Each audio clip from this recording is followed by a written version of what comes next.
Well, more wounded veterans are returning to the U.S. than the government predicted. Now, Illinois lawmakers are concerned that the Department of Veterans Affairs is not prepared to deal with the influx of wounded soldiers. The United States is about to see the largest homecoming of wounded combat vets since Vietnam. This week, Senators Barack Obama and Dick Durbin demanded an explanation from Illinois VA officials about why the system may be underfunded. I know veterans have difficulty gaining access to VA care, and I don't want the men and women risking their lives in Iraq and Afghanistan to return home to be greeted by a system that tells them, thanks for fighting for your country, now take a number. Many veterans are saying the VA was barely able to keep up with the existing demand for services. And now with the wars in Afghanistan and Iraq, the system is facing an impending crisis as wounded combat vets return home.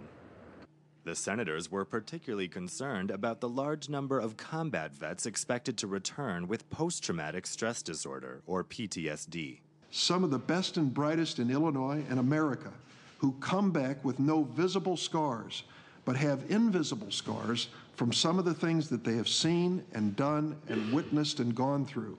Brenda Doherty is the PTSD coordinator at the Jesse Brown VA Medical Center in Chicago. She says the VA is bracing for a large number of PTSD cases from Iraq. This war is being fought in much more of an urban area than certainly when the vets returned from Vietnam. That was more of a jungle, rural area. For example, you and I don't think much about getting on a bus, that it's going to blow up on us, or cars passing us are going to explode. Experts say veterans haven't come back from an urban war like this since World War II, and that for soldiers, returning to an environment much like the one they fought in could be debilitating. This Vietnam vet suffers from PTSD. He says the effects of the disorder can be devastating. I went seeking help, and it wasn't there. So these kids, they're gonna be denied everything unless clowns like us stand up the way the World War II vets didn't stand up for us. In the meantime, the VA insists it is prepared for the returning soldiers. Despite the warnings, the administration hasn't increased funding for PTSD programs at VA hospitals.